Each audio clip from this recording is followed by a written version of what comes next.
بسم اللہ الرحمن الرحیم۔ السلام علیکم۔ گوتم بدھ 483 سے 563 قبل مسیح۔ گوتم بدھ کا اصل نام شہزادہ سدھارتھ تھا۔ وہ بدھ مت کا بانی ہے جو دنیائے عظیم مذاہب میں سے ایک ہے۔ سدھارتھ کپل وستو کے راجا کا بیٹا تھا جو نیپال کی سرحدوں کے نزدیک شمالی ہندوستان کا ایک شہر ہے۔ سدھارتھ جس کی ذات گوتم اور قبیلہ شاکیہ تھا، نیپال کی موجودہ سرحدوں کے بیچ لمبائی کے مقام پر 563 قبل مسیح میں پیدا ہوا۔ 16 برس کی عمر میں اس کی شادی اس کی ہم عمر سے ہوئی۔ شاہی محل میں پرتعیش ماحول میں اس کی پرورش ہوئی، تاہم وہ خود اس ماحول کا خوگر نہیں ہوا۔ وہ بے قل رہتا تھا۔ اس نے مشاہدہ کیا کہ بیشتر انسان غریب ہیں اور اس محرومی کی وجہ سے مسلسل ابتلاؤں میں گھرے رہتے ہیں، حتیٰ کہ اہل ثروت بھی اکثر مایوس اور ناخوش رہتے ہیں۔ نیز ہر شخص بیماری کا شکار ہوتا ہے اور آخر کار مر جاتا ہے۔ قدرتی طور پر سدھارتھ نے غور کیا کہ کوئی ایسی کیفیت بھی ہے جو ان عارضی مسرتوں سے جو بالآخر موت اور بیماری سے پامال ہو جاتی ہیں۔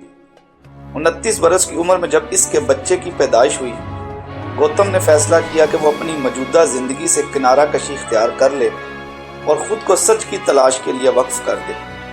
وہ محل سے روانہ ہو گیا۔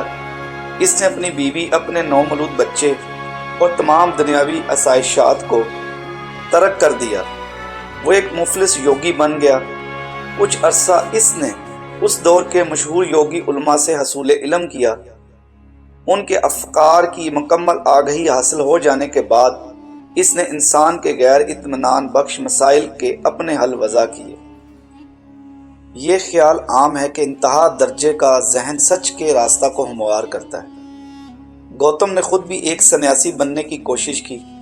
کئی سال وہ مسلسل فاقہ کشی اور خود اذیتی کے مراحل سے گزرا۔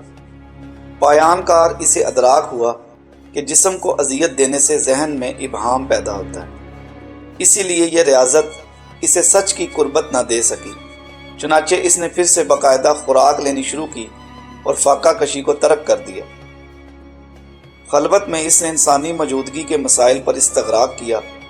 آخر ایک شام جب وہ ایک عظیم الجثہ انجیر کے درخت تلے بیٹھا تھا، اسے اس چیستان کے سبھی ٹکڑے باہم یکجا ہوتے محسوس ہوئے۔ سدھارتھ نے تمام رات تفکر میں بتائی۔ صبح ہوئی تو اسے منکشف ہوا کہ اس نے حل پا لیا تھا، اور یہ کہ وہ بدھ بن گیا تھا، جس کے معنی ایک اہل بصیرت کے ہیں۔ تب اس کی عمر 35 برس تھی۔ زندگی کے باقی 45 برس اس نے شمالی ہندوستان میں سفر کرنے میں گزارے۔ وہ ان لوگوں کے سامنے اپنے خیالات کا پرچار کرتا جو اسے سننے آتے تھے۔ 483 قبل مسیح میں اپنے وفات کے سال تک وہ اپنے ہزاروں پیروکار بنا چکا تھا۔ ہر چند کے اس کے افکار تب لکھے نہیں گئے تھے۔ اس کے چیلوں نے اس کا حرف حرف یاد رکھا۔ یہ حروف نسل در نسل زبانی طور پر ہی سینہ بہ سینہ منتقل ہوتے رہے۔ بدھ کی بنیادی تعلیمات کو بدھوں کے الفاظ میں 4 اعلیٰ سچائیاں کے عنوان سے سمیٹا جا سکتا ہے۔ اول، انسانی زندگی اپنی جبلی حیثیت میں دکھوں کا مسکن ہے۔ دوم، اس ناخوشی کا سبب انسانی خود غرضی اور خواہش ہے۔ سوم، اس انفرادی خود غرضی اور خواہش کو ختم کیا جا سکتا ہے اور ایسی کیفیت پیدا کی جا سکتی ہے جس میں خواہشات اور آرزویں فنا ہو جاتی ہیں۔ اسے اصطلاحاً نروان کہا جاتا ہے۔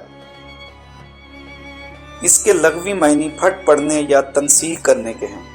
چہارم، اس خود غرضی اور خواہش سے فرار کا ذریعہ 8 راست راہیں ہیں، یعنی راست نقطہ نظر، راست سوچ، راست گوئی، راست بازی، راست طرز و بود و باش، راست سعی اور راست ذہن اور راست تفکر۔ اور یہ بات بھی ہے کہ بدھ مت ہر کسی کے لیے اپنی آغوش واہ کیے ہوئے ہے۔ نہ نسل کا مسئلہ ہے اور نہ ہندوؤں کے برعکس یہاں ذات برادری ہی کچھ اہمیت رکھتی ہے۔ گوتم کی وفات کے بعد ایک عرصہ تک یہ نیا مذہب ذرا سست رفتاری سے پھیلا۔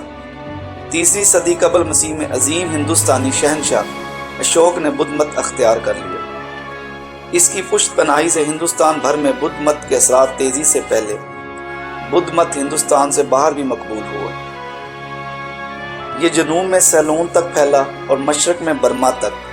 وہاں سے بڑھ کر جنوبی ایشیا میں اس نے اپنے قدم جمائے اور ملایا تک پھیلا اور پھر آگے علاقے میں سرایت کر گیا، جسے اب انڈونیشیا کہا جاتا ہے۔ بدھ مت کے اثرات شمالی علاقوں میں بھی مرتسم ہوئے۔ یہ تبت پہنچا اور آگے شمال کی طرف افغانستان اور وسطی ایشیا تک اس کے پیروکار پھیل گئے۔ اس نے چین میں بھی جگہ بنائی، جہاں اسے بڑی پذیرائی ملی۔ یہاں سے آگے جاپان اور کوریا میں اس نے اپنے پیروکار پیدا کیے، لیکن ہندوستان میں ہی یہ مذہب 500 عیسوی کے بعد تنزل کا شکار ہونے لگا اور 1200 عیسوی تک یہ سمٹ کر بہت مختصر طبقے تک باقی رہ گیا۔ دوسری جانب چین اور جاپان میں بدھ مت ایک بڑے مذہب کی حیثیت میں موجود رہا۔ تبت اور جنوبی ایشیا میں کئی صدیوں تک اس کی اہمیت میں چندہ تخفیف نہ ہوئی۔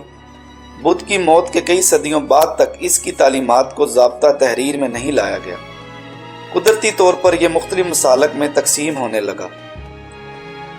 اس کی دو اہم شاخیں ہیں: تھروید، جو جنوبی ایشیا میں مقبول ہے اور جسے مغربی حکماں بدھ کی حقیقی تعلیمات کے قریب ترین مانتے ہیں۔ دوسری شاخ مہایانا کہلاتی ہے، جس کے پیروکار تبت، چین اور شمالی ایشیا میں اکثریت میں ہیں۔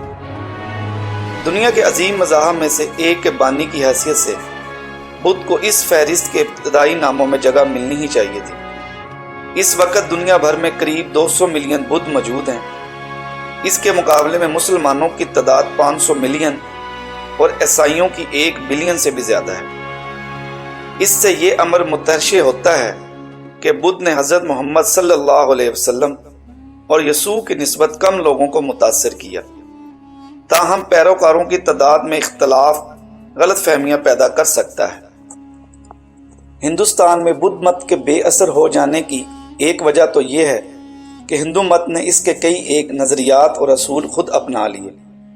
چین میں بھی لوگوں کی ایک بڑی تعداد جو خود کو بدھ مت کی پیروکار نہیں کہلواتی، بدھ مت کی تعلیمات سے متاثر ہے۔ عیسائیت یا اسلام سے قطع نظر بدھ مت ایک بہت مضبوط امن پسندانہ اصرار کا حامل مذہب ہے۔ عدم تشدد پر بدھ مت کے اصرار نے بدھ ملکوں کی سیاسی تاریخ میں ایک اہم کردار ادا کیا ہے۔ اکثر یہ کہا جاتا ہے کہ اگر یسوع زمین کی طرف لوٹ آئے تو وہ ان متعدد رسومات اور عبادات پر حیران ہو جائے گا جو اس کے نام کی آڑ میں روا رکھی جا رہی ہیں۔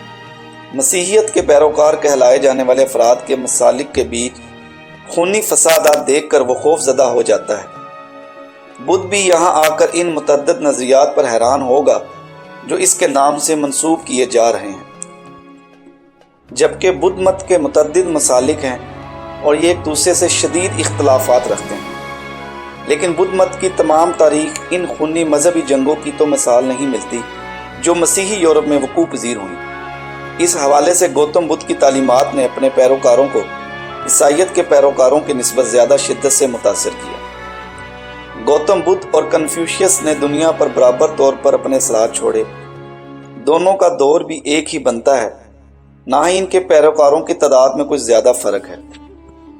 میں نے بدھ کو کنفیوشیس سے 1 درجہ زیادہ دینے کا فیصلہ اس بنیاد پر کیا ہے کہ اول چین میں اجتماعیت پسندی کے عروج نے گویا کنفیوشیس مت کے اثرات کو ختم ہی کر دیا۔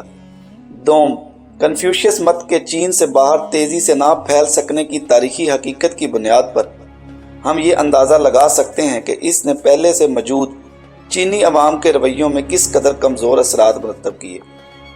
دوسری طرف بدھ کی تعلیمات کسی بھی لحاظ سے سابقہ ہندوستانی فلسفہ کا اعادہ نہیں تھی۔ گوتم بدھ کے تصورات کی گہرائی کے سبب ہی بدھ مت ہندوستانی حدود سے باہر تک پھیلا اور اس کے فلسفہ نے قبول خاص و عام کی سند حاصل کی۔